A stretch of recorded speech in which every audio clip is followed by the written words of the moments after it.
how do men take it when you tell them that you're bisexual? Oh, they're so annoying. They always ask like what it means to have sex with a woman. What does it mean? I would like to know. What does it mean? I think sex is when I have an orgasm. And so I feel like I have sex all the time with my toy downstairs. me and Bob. You named Battery it? operated boyfriend. I did not make that up. Okay. Yeah, but I feel like that should be the definition of sex, which I think means like a lot of men are not having as much sex as they think they are. Oh, but that's good. That's a good joke. That's facts. What would they say? Clock that T? Am I doing it right? What is this?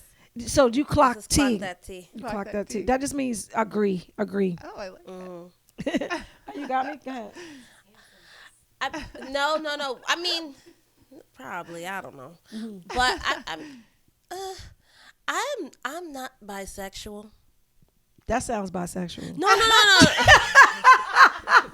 That does not sound bisexual. That don't sound bisexual. It sounds like girl, you're that thinking sounds about so bisexual right now. No. Come on, here she come. Y'all listening? No. I'm not bisexual, but I do think that women do flirt with me, and I flirt back with them just for like fun purposes. But when it's time to do things, I'm not with it. How you know? Because I've been offered, and I'm like, no. So this girl tried to talk to me one time, and I said, I'm straight.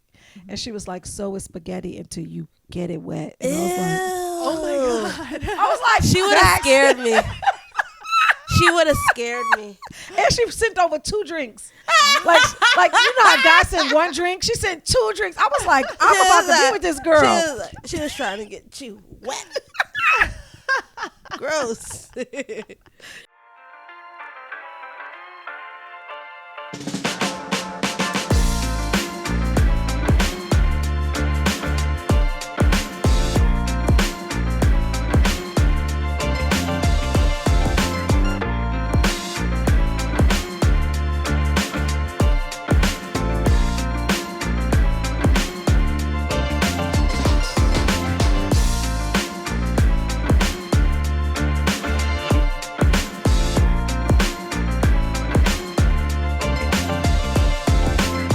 Another great episode of MainStage Podcast. I'm your host, Onika McLean. And I'm Ania Hall.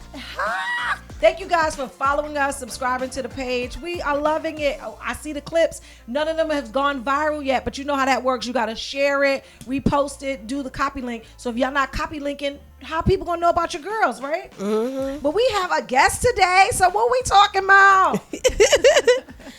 Hi, Katie. Hi. How are you? I'm good. I'm so good. How are you? Thank you for doing the podcast. We totally appreciate me. All right, cool. So who are you? Oh, tell the people. Oh, that's such a difficult question.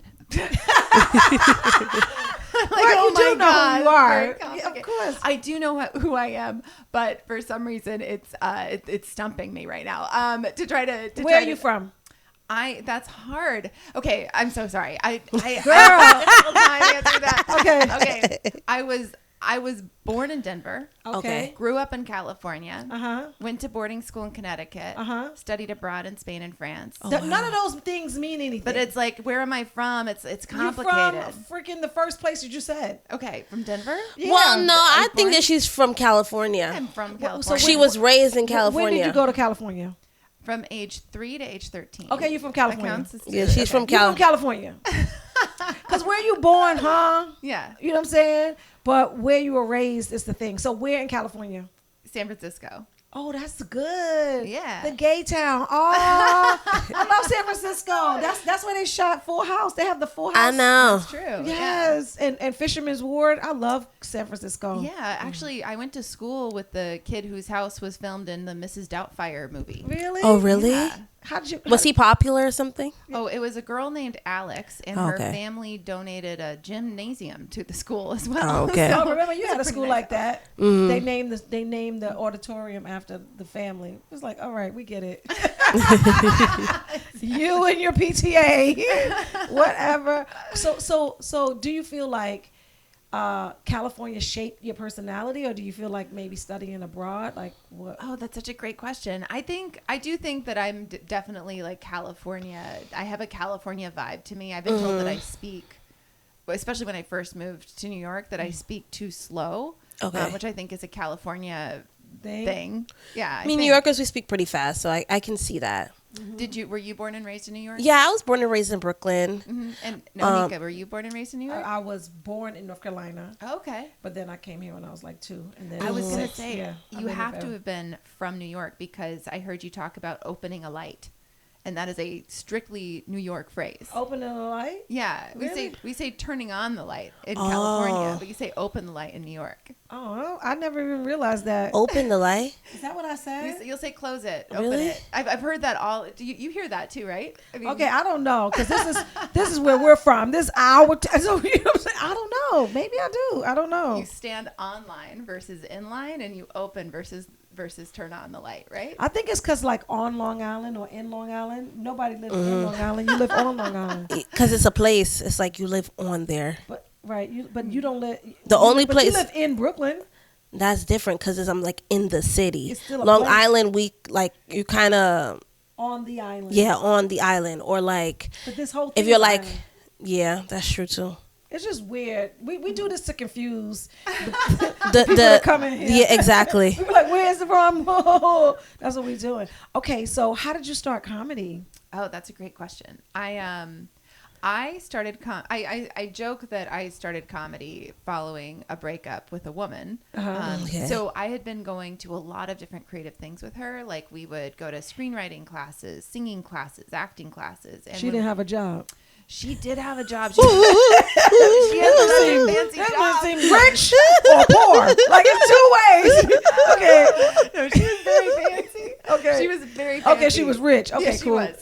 She was either rich or poor. You either rich or Or poor. homeless, because that's 'Cause the just only. do all that those extra two people stuff. live the same life. That's so They just true. go different places. Okay. That's very true. Okay. But yeah, so she introduced me to all these different sort of creative worlds, and when we broke up, she asked for some space. And I started stand-up comedy because I was like, oh, she'll never find me down here. You know, like Okay. it's so dark and sticky, and she's a very fancy lady. I Uh-huh. was like, she'll never. Until you grow, until you blow up, and then y'all gonna see each other. I don't know about that. You don't want to blow up? Oh no, I would love to blow up. I think that even if you're at an elevated place, most of the places where we're performing are pretty dark and sticky. And she used to. She's just like not that person that even be in the room She's to not like gonna go to see a comedy show. club. Yeah. Really? Is she available? I'm looking for a sugar mama. But no, so wait, so how did that breakup happen? Oh, it's so complicated. It's so difficult. It's so painful. I don't know if I want to go. Oh, I'm No, sorry. don't do it. I won't go don't. into that whole thing, but I will say she was a very lovely person. I have a very high regard for her. Oh. Was she and- narcissistic? No. Everybody else is in the world. That's what I'm hearing. No, she wasn't at all. It's like a very sad sort of story. But basically, she was Pakistani, and her family, when she came out to her mom while we were together, and her mom was like, "I wish you'd waited for me to die." Yeah, because that's how that culture is. And then I just couldn't kind of get over the hurdle of feeling like I was placing a division between her and her mom, because I knew how close she was to her mom, and we couldn't make the relationship work. Oh, that's so sad. Yeah, sorry. Damn, that's the saddest This shit shit I ever heard.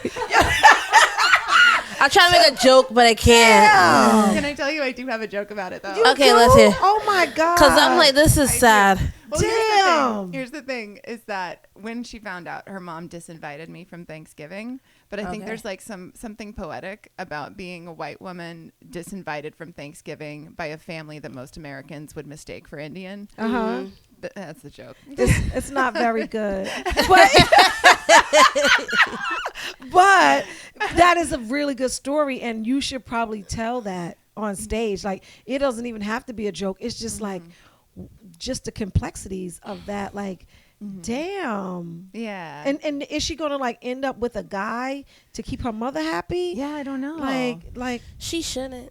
yeah, but She already ripped the Band-Aid off and came out. no, but culturally, you know, the responsibility, especially of immigrant people, it's like it's the weight of your family on your back. And damn, that's like so crazy, because I have a friend that's from India, and she was dating this guy since high school that was from Bangladesh.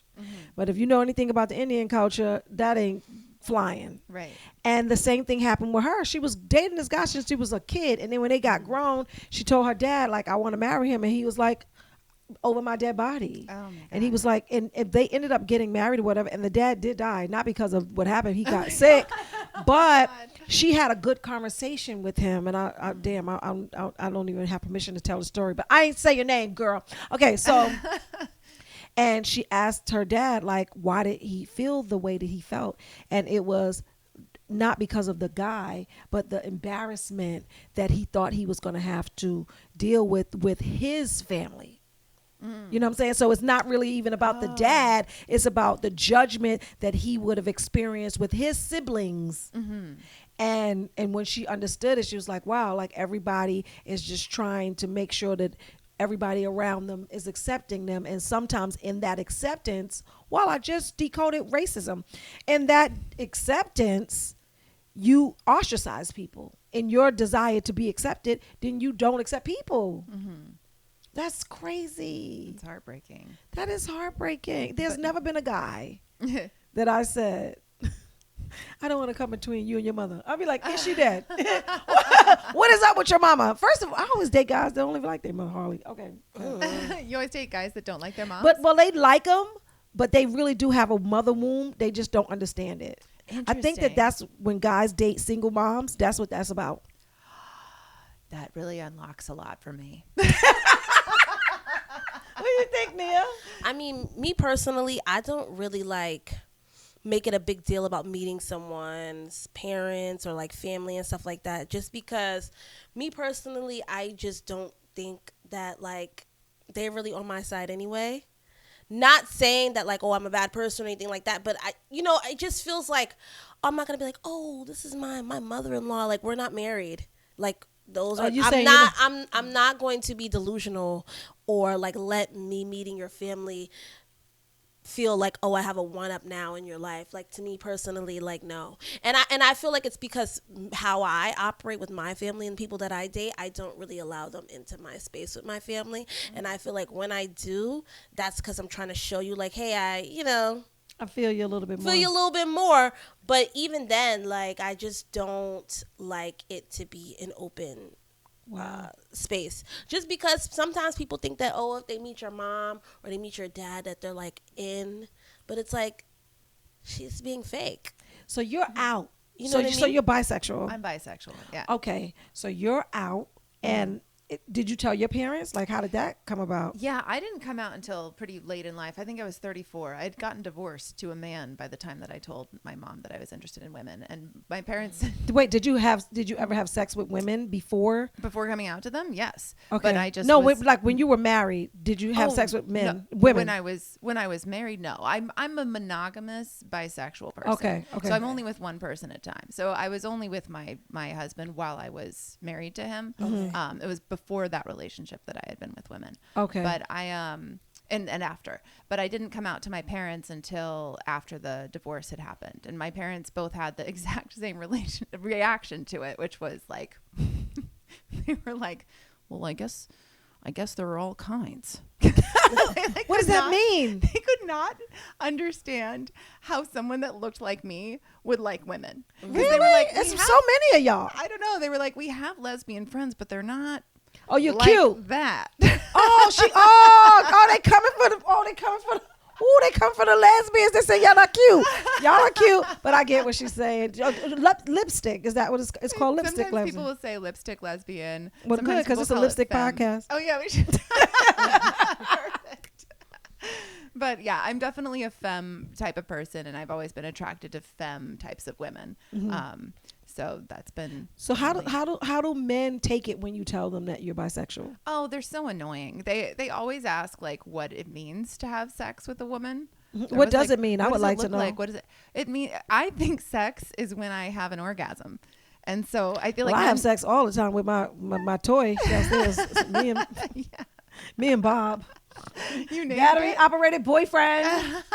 I did not make that up. Okay.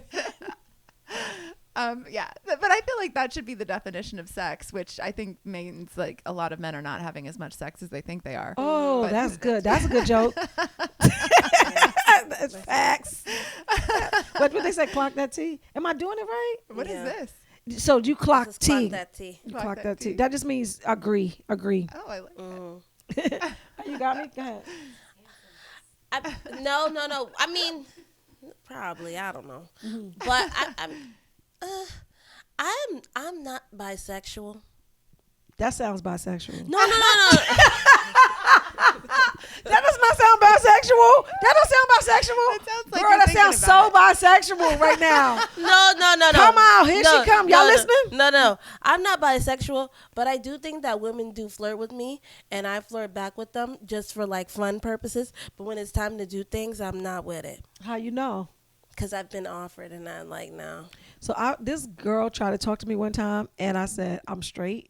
And she was like, so is spaghetti until you get it wet. And I was like, Oh my God. I was like, She would have scared me. She would have scared me. And she sent over 2 drinks. like you know how guys send 1 drink? She sent 2 drinks. I was like, I'm about to be with this girl. She was trying to get you wet. Gross. That's so funny. No, I was just, like, no. I don't know. But you know what it is? I feel like, because I've dated a girl one time before. I remember. You thought it was hilarious. That was the weirdest shit. I was like, okay, that girl's gonna beat you up. she is a fuck girl. She is toxic. No, but no, I think at that time I was too, because in my mind I was just like talking to her really just for like attention purposes. But that's kind of messed up. So let's cut that out. That's kind of messed up. That is so I'm funny. sorry. How old were you? Today. No, it wasn't today. Well, no, I wasn't. Clear that up now. I'm like, it was a long time ago. So long, like Thank 16. You. No, I'm what alive. the hell? If I'm alive, that's I'm alive. fast Okay. right there. 16. Okay. Maybe like I'm 26 now, so maybe like 23, 20, Okay. 24. But no, she was like mad cool. But I kind of had like weird energy with her, because like I felt like she was always like trying to bait me for an argument. If that makes sense. Like she just always like it's like she wanted me to go back and forth with her, and I just wouldn't. And the fact that I just wouldn't would like piss her off. And so I was just like, and the thing is, she was like a lesbian, but like she dressed like a boy, and you know she didn't want me to dress her as a boy, because clearly she's a woman. So it was still like the feminine characteristics, but it was just like when I really thought about it as like its totality, I'm like, I feel like I'm the dude right now, and I don't want to be, if that makes sense. So I feel like this is just not for me, or maybe she's just not for me. Like I like women because I feel like we connect emotionally different. I feel like we can talk about different things. I feel like our conversations are way more than, oh my God, you're so beautiful. Oh my God, da, da, da, da. It's way more. We can have conversations for real. And really get to know each other, and actually have fun dates that make sense. But like when you really think about it, like relationship wise, I was like, this is not, I need someone who could dominate me. I felt like I don't like it the other way a around. lot of information. I don't like it the other way around. It just made me feel it just was not for me. So that's why I'm saying I don't feel like I am bisexual, but I would say maybe bi-curious. Oh yeah, I think that I can be bi-curious, but I just don't want no bitches busting me around. So exactly, that's what I'm saying. Like that's what I'm saying. Like no girl's gonna tell me like, hey, well, men don't chill out. Like what? But men don't boss you around. Like they don't. Men talk. They give you suggestions. Men talk. You know this, and you suggest, and it always, if it's a good relationship, it always goes your way. Like it just like men just like you have to learn the art of seduction. Yeah, how you ask but questions. you can't. It's hard to seduce a woman. Like we're seductress, right? Yes. I don't know. I felt like it was. What was fun about dating a woman is we would get very dressed up and we would go out, right? Like we'd go to a fancy place for dinner, we'd go out to the theater, and it was like this big to do. And we were both like, she was gorgeous, right? She was 5'10", I'm 5'8". We would go out and it would feel like looking. Men would always hit on us because they thought we were like wingmen. We were like, no, we've got everything covered. We're fine. You know, but it was that was annoying. It was just being approached by random men that thought we were out for like a girls' night. Yeah, no, that's what I do with my friends. I just get dressed up and go out. That's the same thing. Nobody ever thinks we're gay though. I don't know why. I think what was hard with that was nobody thought we were gay either. Even if we were like making out in the back of a taxi cab, people would still be like, what are you doing later? You know, That sounds sexy. But yeah, exactly. But I felt like what I had a hard time with was that was the first time that I was in a relationship with somebody who could articulate their feelings better than I could. You know, so she would write me these like long emails and I'd be like, okay. That's what I'm saying. That was my situation too. This that girl sounds could. narcissistic. No. I'm telling you, that sounds narcissistic. All that overwording. That is. I used to date this guy, and when I tell you the length of the things, and then I would do it back and try to be all poetic and stuff. And that's where you messed up. But he would dissect what I said. He would be like, "I counted. You said the word I 76 times. What?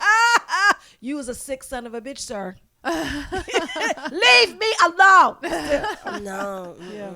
That's crazy. I remember one time I was in a relationship with this boy, but he had like 3 relationships at the same time. So I guess I was just one on the block. But anyway, I don't care. Now she mad. That just pisses me off. No, I don't care.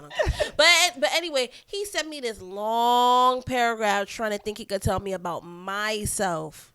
And so I responded back, I hope you know I'm not reading this. Oh. So you had a beautiful exchange and she did not. No, I'm not doing that. I'm not doing that because, like you said, I know it's different when someone is clearly expressing to you how they're feeling about something, but the way he was doing it, it was just to try to be condescending and be a narcissist and be an a-hole. So that's why I said what I said, because if you think I'm about to read that, you're crazy. I put my glasses on. That's too much. So I do feel like she did you want to say something else? No. Okay. But I do feel like she inspired me a lot, and she was very encouraging. We met at this writers group, and I remember I brought 8 pages of just a play I had started, and she was like, this is pretty good. I was like, thanks. And she was like, so let's just set a deadline. How about 30 days from today? Let's just reserve a room at a Ripley Greer and let's do your play. Just finish at the deadline. So we booked a room and I wrote a play in 30 days that she and the rest of my writers group performed in. And that was how she did everything. It was like, if I was like, oh, I'm interested in this, she would be like, okay, let's see if we can figure out how we can get that done. She would create spreadsheets for me of like my different. God. What was her sign? Libra.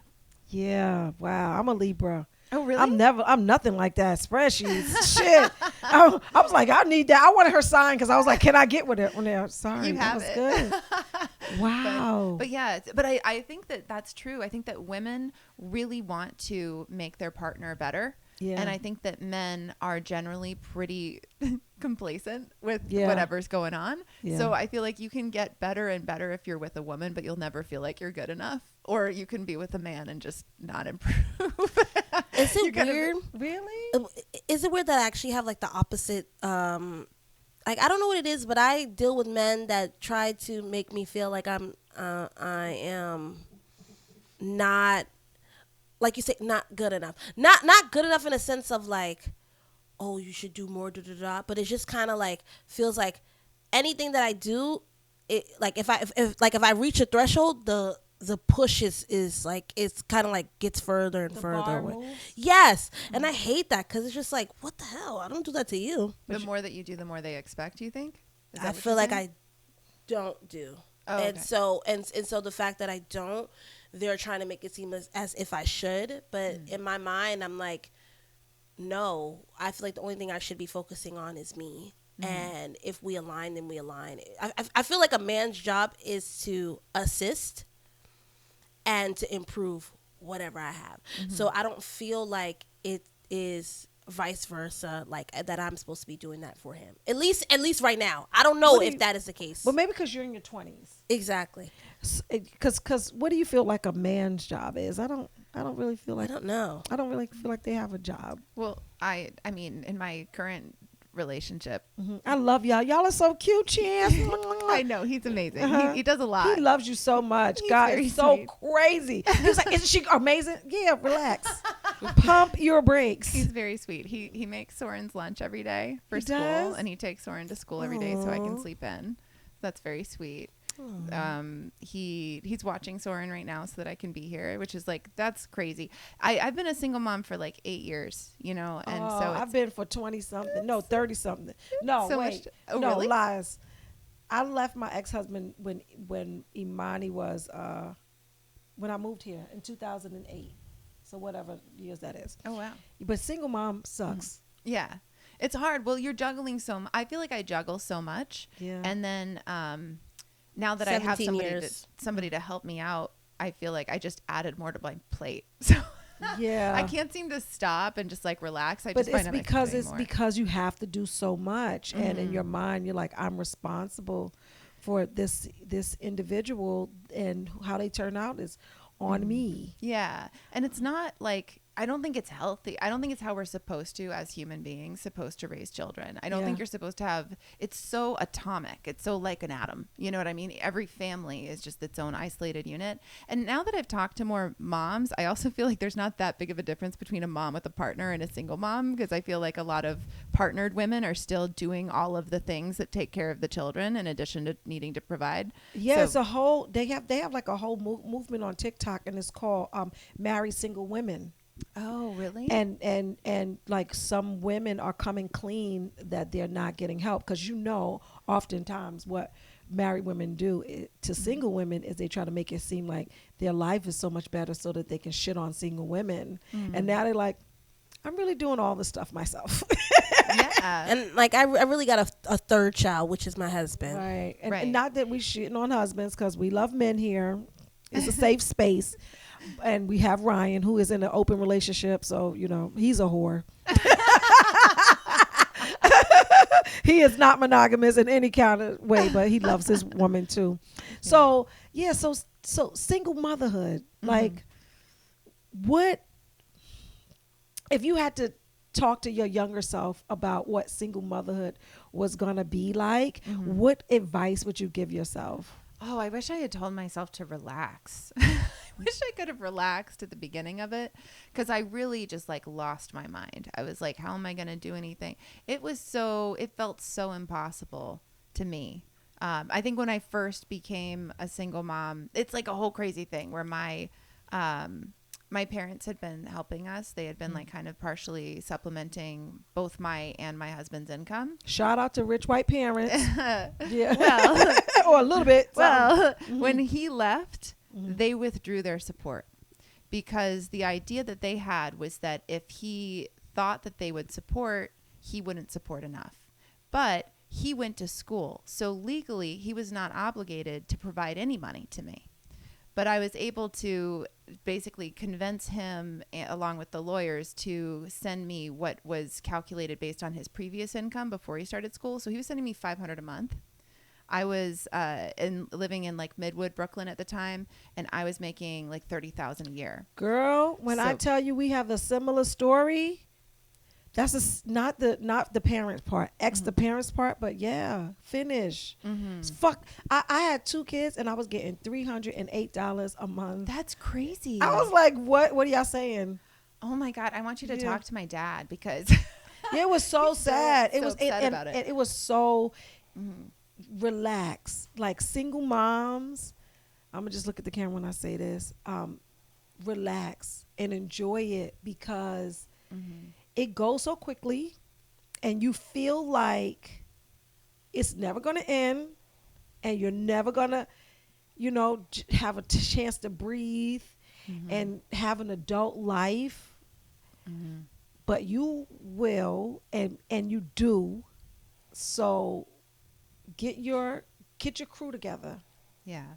You got to get your tribe together, and so that you can chill. Because I wish to God I would have chilled. I was the most high-strung, crazy mom, and they used to be afraid, because they used to I was always act like the roof was falling down, and it never fell down.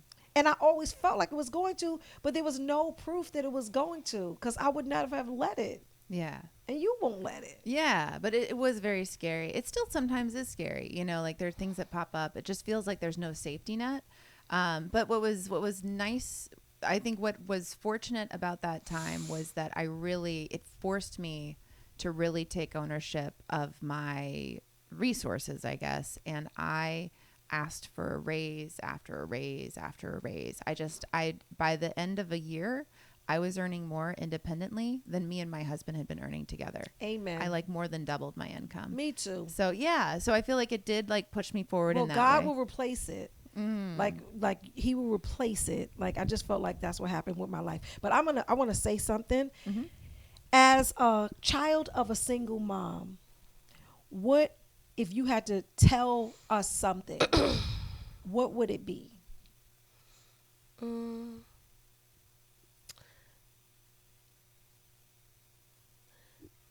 Protect your kids. Always put your kids first in their feelings, but prioritize your own personal dating life, and take breaks. Like when I was a kid, I used to hate when you used to make us go to camp. I used to hate it. Like I really used to hate it. I hated it so much, only because I didn't like having to make new friends and all that stuff, because, you know, the girls weren't so nice to me at camp, because, I don't know, you just would send me to these hood camps. I sent you to one and hood camp. And I hated it. No. I hated it. I'm going to just cut you off for 2 seconds. Hold your thought. Cameron, I sent her to Fresh Air Fun. I went to Fresh Air Fun, and she went to an all-white school, and she only had white friends, and I wanted her to be around some people that had some ethnicity, and so I sent her to that camp. And then I also sent her... But they weren't nice to me. I also sent her to this camp called Independent Lake Camp that was so freaking expensive. That was fun. That I had to save for it all year in order to send her there. And yeah, like she was tight roping and canoeing and horseback riding and all that shit. But I was a single mother. I didn't have that money to do that shit. And so she had to go to the free camp. And then I remember her being at Fresh Air Fun. To write letters and say, come get me, please. Come get me, please. And then she was like, you know what I learned from camp? You know what I learned? I learned that $1.50 is 150 stitches across your face. And that's what somebody threatened to do to me. Is that what you want? Whoa, what? And I was like, girl. Oh my God. And she didn't come pick me up. Like that. Camp was like, I just got home from jail. That's how I felt like. I would be at work. I would get off of work and I would just walk around the city whistling. Because when you're a single mom, there's no after work. You got to run. That's true. You got to pick up kids. You got to get homework done. You got to do, it's so much shit you got to do. Did you ever feel like when you did get a break, like you had to make that break count? Mm-hmm. Like it's like there was never, if his dad came into town for a weekend or something, there was never like I'm going to hang out at home and watch a movie. It was like, I'm going to go out. I'm going to see 10 people. I'm going to do everything I can to make use of this time. I still have that a little bit. And it's, I don't think it's healthy, but I can't No, because your cortisol levels are so high. But yeah, it's messed up. It's messed up. When I got a break, I really only got a break at camp, when it was camp. My ex-husband would pick them up, but not really for weekends, right? Well, when we would get picked up to go to my dad's house, he would leave us, well, when my grandmother was alive, he would leave us with my grandmother the whole time. And it's like, or he would take us, well, let me not do that, because it's not true. Yeah. He would also take us to, so my dad's like a football coach. Yeah. So he would also take us to a football field. But there's hundreds of kids. And so we're just kind of amongst the hundreds of kids. So we weren't really with him the entire time. We were just kind of like with his people, which was fine. And we were safe. And I didn't feel like anything was going to happen to me. It was a community-wise. But I wouldn't say, like, it would be a situation where she would leave us with him. And we had phones, and it would be like, girl, can you pick me up? Like, I'd rather be with you at, like, oh, you're at the nail salon. Can I come? Wow. Can I just sit with you? Because I don't really want to be sitting here kind of begging for attention, because it's like, I'd rather just be home. Yeah, it was weird. Like, Like, I spent my time when they weren't here, like, getting my nails done and my hair done and stuff like that. So, like, yeah, just as a single mom, chill out. Yeah. Like, because you only have, how old's your child? He's 10. Right, but you only have like 6 more summers. 8 more summers. Where he actually want to be around.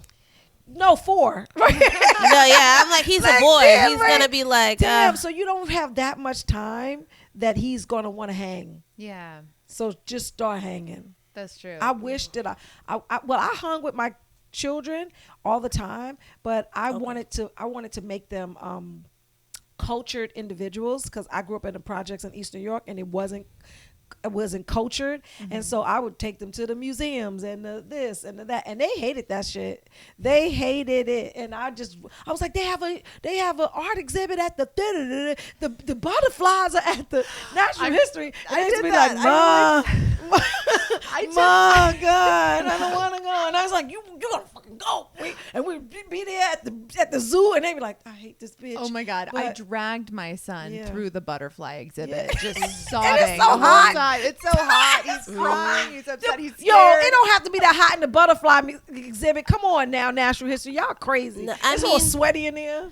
I mean, I think those experiences that you're forced to is just kind of like, why she got me going here? But it's like, I get it. She's trying to make me worldly or whatever. But I do think that most of my best experiences of like my mom being a mother to us were like when we were just be in the house or chilling and hanging out and stuff like that. It never was really like all of the grand things that she would try to do for us, if that makes sense. I wish somebody would have told me that. I mean, you're I got it. Hindsight. And this is pre you being a comedian. So it's like, I always thought my mother was funny. So it's just kind of like little things like that. So I remember when we would take road trips down to North Carolina. That was fun. Yeah, that was 10 hours. Yeah, no, but I mean, it's fun. It wasn't like, do you know what I mean? Like, I don't know. I do feel like what you're talking about just being together and incorporating. I think I wish I had understood that I could incorporate my child into more of what I was doing. Yeah. I think that's what I've been sort of realizing more recently is I can take him with me to shows. You know, not all the time, but like a lot of the time. There's some places that, especially now that he break dances, you know, he like loves to break. So he's an artist. Yeah. Sometimes the booker or the owner of the venue will let me just be like, can I just like cut my set like 2 minutes and just bring him up and let him do a little break dance thing real quick. And like, you know, we share the stage. Nice. He usually like, it breaks up the show. It's like a fun random thing to bring on stage. And then he's with me, you know? Do it with them. So like this, like what you're doing now. Yeah, I'm so happy that I'm doing this with her. I want to do it with both of my daughters actually, and because it's just working together is just so dope. Like you only get this one life, and like what did you do with those days? So when I'm gone, and they can look back on this and say, oh, I remember she said that, and I remember we had that time. So y'all get to do that. That's kind of how, I'm sorry to cut you off. No, go ahead. That's kind of how Katie and I even connected after your show, because we were doing the wrap up interviews for the comedy special. No, changing climate change show, and basically we were doing like a wrap up for it, and then she didn't even know that I was your child. So when we were talking and stuff, but I feel like most people don't, but I told her, and then we were talking, she told me about her son and how like she brings him along to her shows and stuff like that, and like how does our balance work with us like working together on projects, and also like our mother-daughter relationship. And then I was expressing to her that to me it's not really like a job or like me working for you or anything like that, because first, like, I'm not looking for a payment or anything like that. Because I don't pay her. But it's not even yet. But it's not even if you never paid me, it's not even about that. You're my mom, and I feel like I'm the only person, or me and Imani are the only people that will make sure that the way that you want stuff is okay. If she tells me this is her vision, I know for a fact I'm the only person in the room that really can understand her vision fully, and if she can't express it to others, I can express it for her, just because I'm her child, and just that type of relationship. So that's how me and Katie were able to like get cool. But I just want, can I cut you off for one second? But she's always tried to be my interpreter. Like even when she was in school, like in elementary school, she thought I was ghetto, and so You were.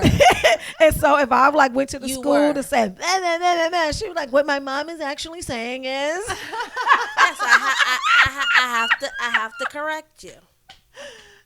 Because they have to know what you're trying to say. You got me fucked up. She's not pleased.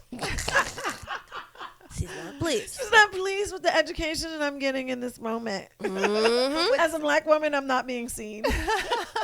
But what is, I think what inspired that conversation and what I think about is, especially with you, Onika, is I feel like you have such a presence for the screen that I was asking about you doing more like film related things. I was do. Curious about. I saw the thing that you just did, Law and Order. That's so yeah, exciting. Law and Order, and then, but this ain't about me. This is about you, girl. No, but Don't I'm try to just put it on saying- me. Okay, but I'm just saying. I feel like with anything that's screen related, it's such a collaborative act that Yeah. it's so important to have family involved, because they're not going to like turn on you, or even if you have an argument, your like you have stuff, to yeah. figure it out. They can't. Yeah, exactly. They can't take the material. Yeah, it's crazy. I've been trying to build a team for a while, and because the team part of any creative is the most important part. If you see anybody that's really growing and they say because we did this, it is important. You see people getting like a Golden Globe, they never say me. Yeah. They like because you cannot do it by yourself. Mm-hmm. Cannot do it by yourself. Main stage moment.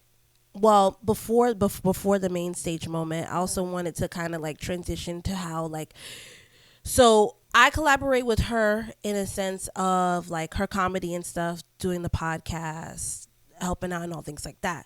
But I feel like a little bit too, because we both help out each other. I feel like she also decided to collaborate, or she was thinking about doing her own lipstick line and lip gloss line, and she knew that my love for makeup and lip gloss and just that kind of being my like entire adolescence and childhood, like just playing in her makeup and playing in my own, that we decided to do MainStage together. I always appreciate that she asked me to do it with her, but I was like, oh, okay, I see that she wants my like my input on what she has going on, because my mom has always weared colored lipstick like from I was like a kid. So it was just kind of like, it kind of all ties in together. So we have a lip gloss company and lipstick company. Oh. It's called MainStage. Please stop. Sorry. So yes, so we wanted to gift you with some things. Oh, amazing. Yes, we were told that you like red lipstick. I do like red lipstick. Do you like red lipstick? Do you like lip gloss? I love lip gloss. Do you like your lip gloss to be like a little bit like nude or like dark or? Oh, if it's lip gloss, I usually just do sheer lip gloss. Okay. Open mic. I don't think open mic. Okay, so this is the thing. So MainStage. Open mic has that little like opaque look. Okay, so MainStage, I started it for merch, but So cute. but what it is about is it's shaped like a microphone. Hold on. Sorry. Yeah, I thought you was gonna do that earlier. No, I have them picked Sorry. out, but Okay. I'm. So it's shaped like a microphone, and the Adorable. reason why it's shaped like a microphone as a reminder This is the for you to use your voice. Like we as comedians and entertainers, we have a microphone which is amplifying the things that we have to say, and oftentimes the common person does not have that same experience. A portion of it goes to domestic violence awareness, because what we found, and even in my own experience, I was dealing with domestic violence and I didn't say anything, and a lot of people don't say stuff. So this is a reminder to just like talk your shit, and we named it stuff like that. Like this is called Speak Out Loud, Oh, I love it. This is called stand up. I think stand up will be good. and this is called Stand Up. So Oh. stand up. The lip glosses are named after stand up stuff. So it's all open mic and center stage and all that stuff. That's so cool. And then and the lipsticks is about more empowerment. I've never. Should I put it on without a mirror? You don't And have to. No. Don't put it on without a mirror. You're gonna be looking dumb. Then we're like, you gotta cut that. just- Is it gonna look? Do I have a little hand? No, it's my all phone. No, you don't have to. But like, I feel like I should. Oh my gosh! Can I try it? It's a Can I try the beautiful red red. one? It's a Can I beautiful try red. it? I can just look over the thing. Is that okay? I'm gonna try it. oh, it looks good. It looks good. Oh my gosh, it's so good. See, yep. I am scared of the edges. Don't get scared of the edges. It looks good. That's Oh, awesome. shit, you look cute, girl. That's great. I love this. Thank you. I especially love having a red pop lip. Oh my gosh, thank you so Just much. so you can see up close. I It love looks the good. tentacle background. I love the That bone. looks good, right? That's so cool. It looks cute. All right. So, yeah. That's awesome. A red pop lip on. It looks really good Do on you ever you. notice that having? And I actually talked to a comedian in LA about this, Laura Bites. But she talks about having a red pop lip on stage because even if it's like a little bit red, like a little more red than you would wear normally on camera, it comes Looks out beautiful. so nice. Yeah. Yeah. It looks really good on you. I like it a Yeah. lot. Thank you. It looks Wow, really it's nice. perfect. This is Speak Out Loud. What a perfect name Yeah, for this color. So how did you get into stand up? How did I get into stand up? I broke up with that. No, I'm kidding. Oh yeah, you broke up with your girlfriend. But yeah, that was kind of the initial. I thought it was going to be a hobby, and then everyone I met was so mean that I was like, "Oh, I'm just going to get really into the activity." And I Yeah. think I was actually lucky that I wasn't more warmly received. But I mean, I started at open mics that were mostly men who really didn't like women. It seemed like Me too. So, I think yeah. that's how comedy starts. Yeah, But it's just a peek into what society really feels. that's interesting. Wow. I think it's a peek into what unsuccessful society feels because I think you start at an unsuccessful level. You're starting with people. Some of the people that I started with have been doing this for years. They're not doing any shows, And they're still only in the doing same. open mics. And because that's what if all you can talk about is like unattractive women, if Yeah. that's like all you're talking about and you're not even an attractive man, Yeah. then it's like you're not going to get any stage time that's Yeah. real that you don't have to pay for. But they don't want it. Sometimes I Yeah. feel like oftentimes in comedy, people are they want the community of comedy. It's not about growing as a comic and pushing the interesting. boundaries and talking for your demographic.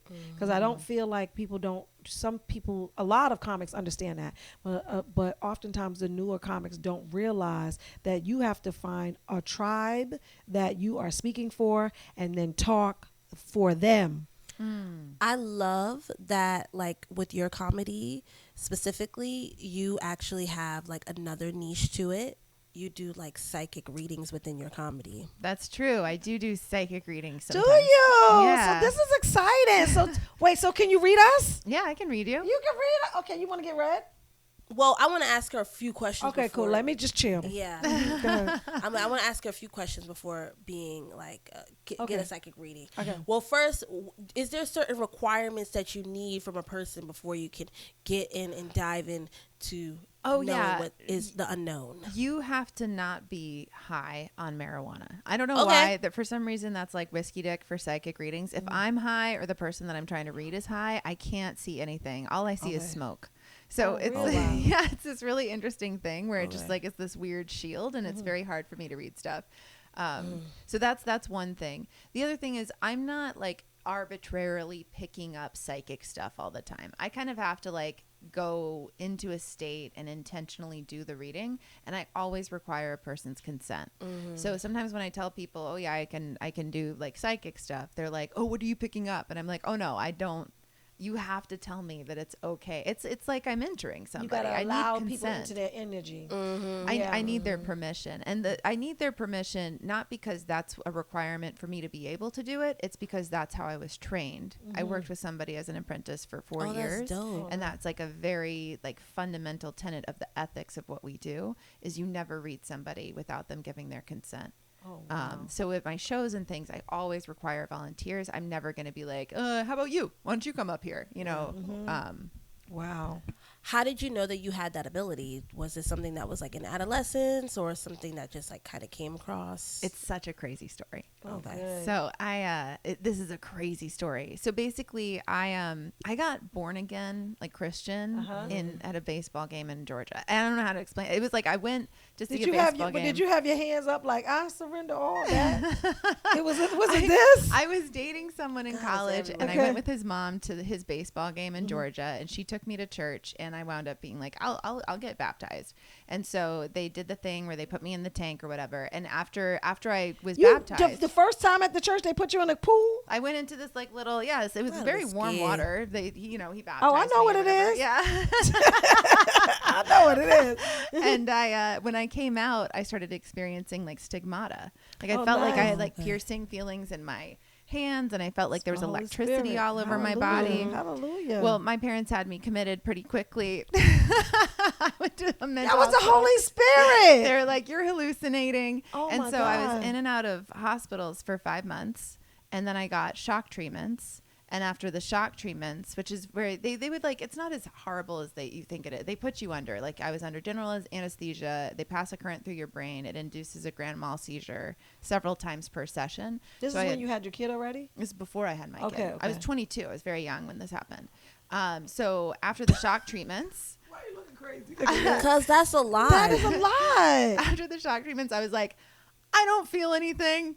It's gone. I lied. I just told them like, it got rid of it, and I just lied. And so for 12 years, I experienced these electrical signals all over my body, and I just didn't talk to anybody about it. I didn't know what it meant. I didn't know what it was. I was I felt embarrassed, and I didn't want to say anything because I didn't want to get locked up. Yeah, you wouldn't go back to the hospital. So then I worked with this healer in Seattle, and she did all this healing work with me. And at one point, I remember I felt that electricity move through me, and she goes, "Oh, look, you just integrated your inner child."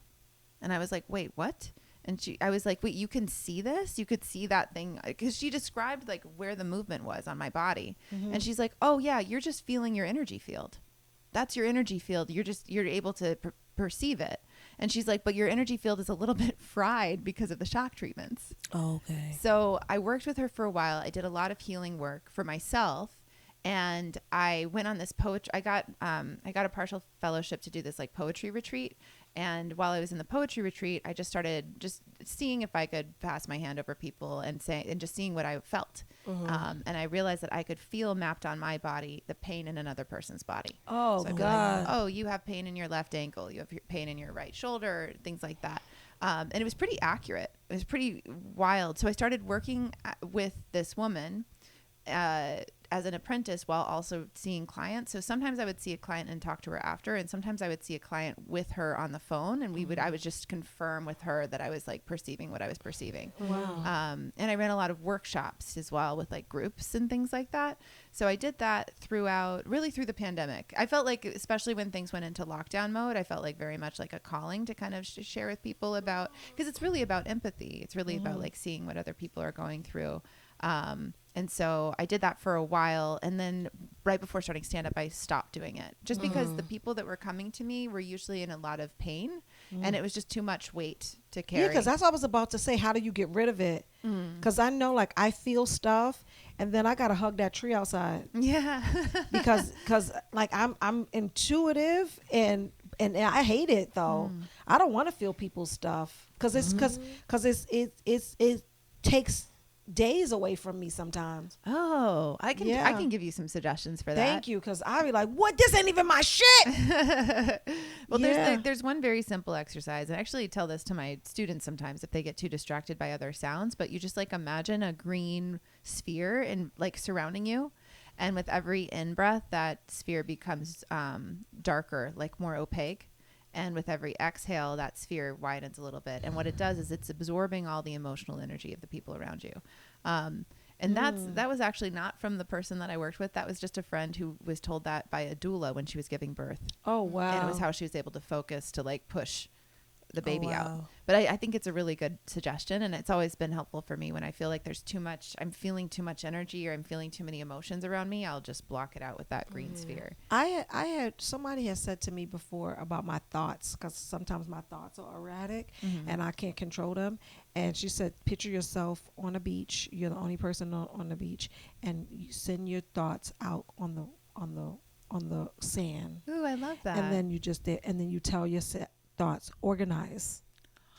Ooh, I love that. And then you put them in a box. And they could be crazy in their box, but they have to be over there in the box. And it just like settled everything down. Mm-hmm. I was like, right, you control your thoughts. Mm-hmm. Mm-hmm. It's just that we forget that we control them.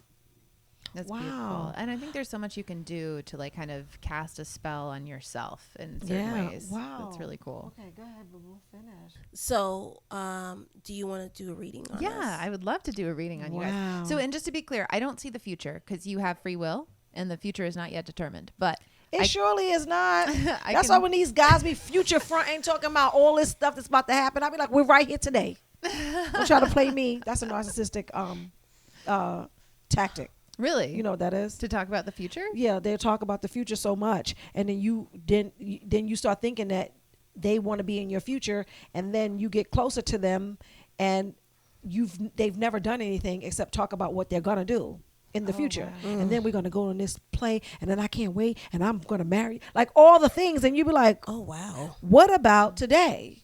Hmm. What about today? And so that's an abusive tactic. It's called future fronting. Oh, interesting. So okay, you want to read us? Yeah. You have if my that's permission. cool. Okay. I'm going to read one of you at a time, if that's okay. So Her if- first. you want, Ania, do you want me to read you first? No. Okay, so me first then. Okay. Okay. I'm just gonna. I'm gonna put this down. So I'm gonna center first. I don't have to touch you. Okay. You can just. But you are Do you gonna want me to face. turn? No. I want you to face that way. Okay. So you have an energy system. And when you start to perceive yourself being read, oftentimes people will react. Their energy system will become defensive. Mm-hmm. And so this is actually the place where I can access you and have the least likelihood of you attacking me. Okay, because I'm facing north. Because you have things on the back and things on the front that can get at me. Okay. You can't have any. Anyway. Because I've done something like this before. Like I've had some lady during the pandemic, not some lady, her name is Belinda. I love you, Belinda. And she was trying to get trauma out of my body. But okay, you want to hold this microphone? Or? Sure. All right. So I'm gonna. Well, if she, wait. gonna If she send ends Turn up anything speaking, down. Oh, here's what I'll do. Here's what I'm gonna do. I'm gonna center first, and then I'm gonna read you. It'll be like. Okay, go ahead. Okay, it'll be like 30 seconds to a minute of silence, and then we can pick up the microphones and talk. Is that cool? Okay, cool.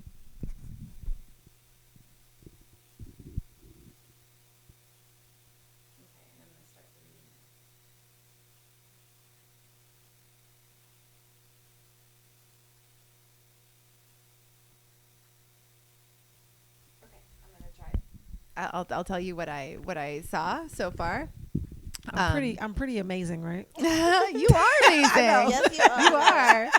So you have a very powerful solar plexus chakra. That's like kind of like the sense of self-will, intention. That's like very well developed. The other thing that I got was that for you, loss while it's been something of like a defining feature in your life, it is a choice. It's a decision, and you choose the things that you want to lose.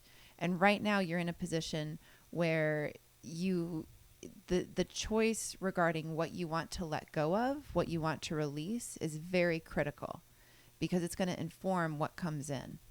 So like you only have so much time, you only have so many things that you can do. So choosing the things that you don't want to do is really important. Because it just more so than in the average person, what you let go of, what you release is something that's within your control. And so that's an important thing for you right now. The other, we might want to talk about that for a minute. I'm just curious if that resonates. Yeah, go ahead. Yeah, whoo, yeah. Mm-hmm. So I'm just curious to know more about that. You know, if you could share. It's just like loss. I've just been dealing with situations that I really shouldn't deal with. I'm still trying to pull people along that I should just not, and I just keep doing it. Like even when I have an opportunity to, like, people say, "Oh, you can just stop that," and then something inside me says, "No, you can't." Yeah. So I think it would be really helpful to write down the things that you want to let go of, and then to be really intentional about letting go of those things.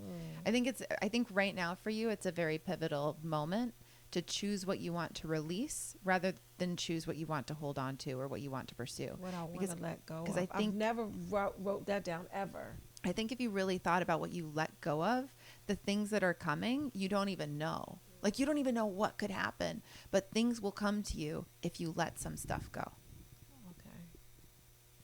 Okay. That's good advice.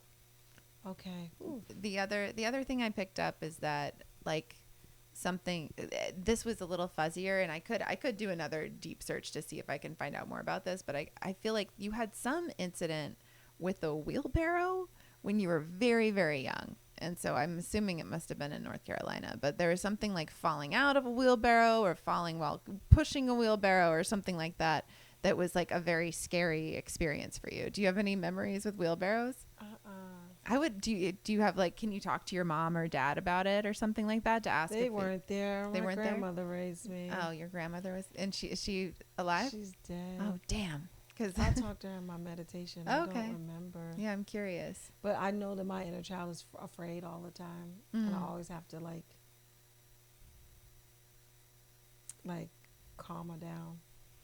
I would see if you can access that wheelbarrow memory, because I feel like that's kind of the heart of it. That's like I just feel like there's something involving a wheelbarrow that's at like the crux of your personal kind of like trauma stuff.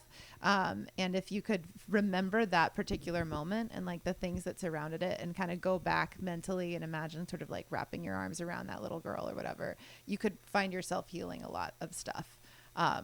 Sometimes people have just like one formative moment as a kid, and it often has to do with like falling down is what I've seen. It's like there's just something very scary about falling.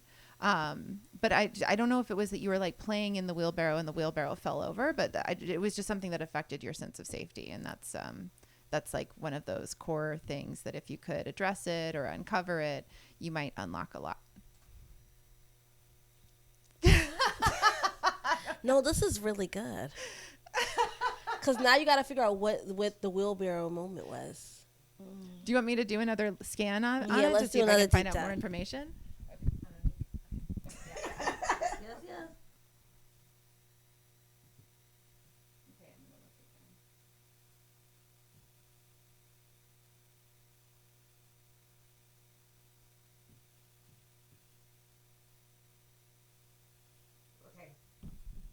Yes. So I kept like trying to figure out if it was like a metaphor, like a wheelbarrow metaphor. Can I say something? Oh yeah, sure. I can feel you. I can feel it.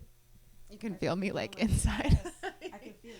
Yeah. It's wavy. It's a little emotional too. Yeah. Yeah. Mm-hmm. Well, what I'm picking up is a pretty emotional thing. Mm-hmm. So it is not a metaphorical wheelbarrow. It was like a literal wheelbarrow. You're in a garden and you fell. You either fell while pushing it or you fell out of the wheelbarrow, but you hurt yourself and then you got yelled at. And that feeling of hurting yourself and then being yelled at created an association that's like carried throughout your life, where every time that you've been hurt, you've felt like you did something wrong.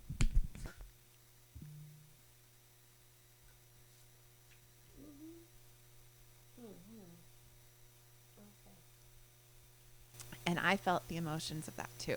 You know, yeah, sorry. But the thing that really makes me emotional is that, like, what I picked up is that's not true, you know.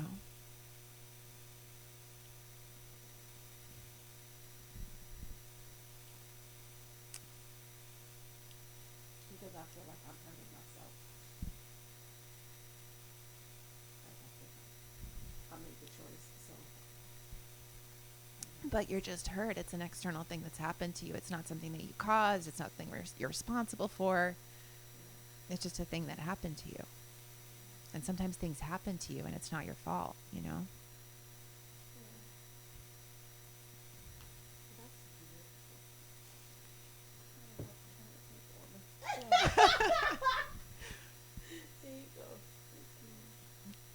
Oh, thank you. I know.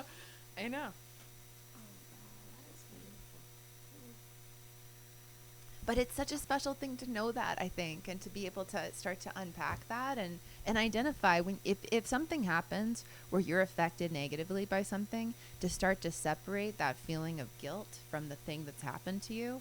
I think this happens to a lot of people too. But yeah, that it's not your fault. It's just a thing that's happened. What I do, I try to go fix it. Like people do something, I just try to fix it. Just try to fix it so it can stop. Mm-hmm. Oh, damn. Ooh, thank you. Oh. Okay, I'm gonna switch. Okay.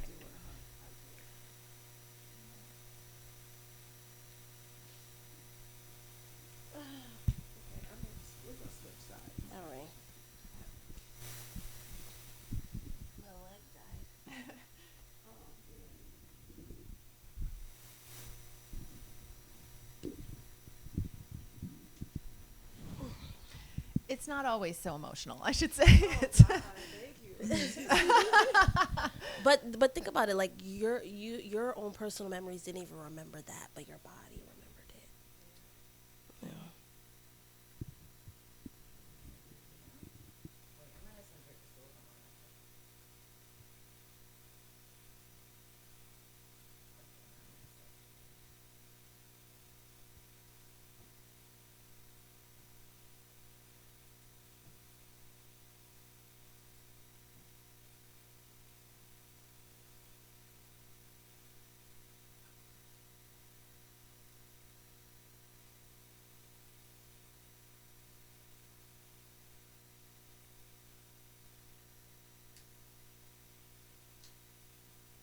That's a very, very quick, simple kind of thing. No bearing trauma. Although Make sure you ain't had none, bitch. Good girl. okay, what I That's picked good, Mom. You did good job. so what I picked up for you is that like beauty is such a driving force in your life. It's something that you are very interested in, something that you love to explore, and so I just feel like you should pursue things relating to like a beauty line. Like it's so cool that you are making this, because I think that's very much in line with your like one of your purposes in life is kind of to seek beauty and create beauty. She has a biochemistry degree. Oh, cool. She can make a line. She knows what to do. Yeah, I think that would be a really good choice. Because I feel like that and that's, I mean, it's a much simpler, straightforward kind of reading, but I just felt like, yeah, I think you should pursue, I think your career should lie with beauty. Not that, I mean, I get nervous about saying shoulds, but it's like your talent and vision can align very well within the beauty industry. But doesn't that seem vain? Um, That's what goes into my mind. Like that just doesn't seem like. I agree with you. Like I think that those are things and aspirations that I do have deep down. I'm like but then sometimes I like am worried about like how that comes across, even though I know I probably shouldn't care. But I don't know, like it just kind of feels a little bit like it's not aligned with what I have been working towards with educational wise. So it just kind of feels like I don't want to deter and do something like that, especially like if I'm not sure of the outcome. You're in medical school right now, or you're about No, but I'm applying for dental school now. Oh, very cool. Oh, you're applying for dental school. That's so interesting. Would you want to do like cosmetic dentistry and that kind of? I mean, that's perfect. Yeah. I did kind of feel like I could see you creating a line, like creating a beauty line of some kind. But I don't think of it as vanity, because it's not that you are obsessed with making yourself beautiful. You're interested in creating beauty, producing it, providing it. That's like your gift. Yeah. That's good. I agree. So is that all you got from me? I'm curious. No, I'm curious to see, like, cause I'm like, cause you know, like when your eyes is closed and you're thinking, I did not think about beauty or anything for her to think that, but I did feel what you were saying. Like I felt, I don't know if it was weight, but I felt it right here, like in my body right here. So I did feel her energy, but I wasn't trying to give her any answers through my energy. I just was kind of like breathe in and out slowly, deeply. So whatever she tells me is like, real, at least to me, how I would perceive it to be. So the fact that came up for you was like, oh, okay. Yeah. All right. But I didn't see anything other than that. That was it. But it was pretty, That's good. Yeah. That's good. I think. I don't know. Good for you, sis. Look. I wanted to cry too. What the heck? You want to cry? Duh. What the heck? Well, thank you so much for coming. Thank and you. reading us and sharing your story, and let us know where people can find you and follow you and all that good stuff. Oh, great. So Instagram handle is Katie Blunt Comedy. I have a family-friendly comedy show that I run at Westside Comedy Club. Come check that out. Next one's April 27th. Ryan is usually there doing magic and making animal balloons for kids. My son usually does a breakdance routine at some point. And then the other thing is, the show that you did, Onika, which is, I have a show called White Guy Wednesdays. It's like a parody of the typical comedy showcase, so it features everything but white guys. We have one token white guy per show. Ryan was our last token white guy. Ryan's in all of my plugs. But yeah, thank you so much. Really appreciate it. Thank you so much for joining us today. This was a great episode. And we'll see each other next week. We bump mics when we close out. Yeah. So can you bump your mic with us? Yeah. See you guys next week. See you next week.